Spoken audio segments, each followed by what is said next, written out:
Hello, ayun. Ito po yung installation natin, no? Yung naka-direct po sa breaker, yung ating outlet, ito ay para sa ating device na 50 UF.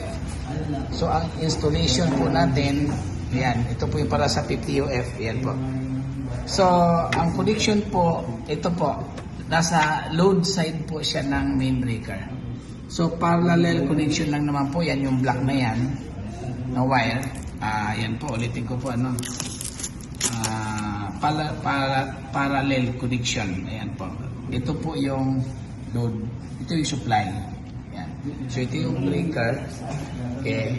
Ito na po yung pagsasaksakan natin ng ating yan. So, ito. Ayan po yung ating 50 UF.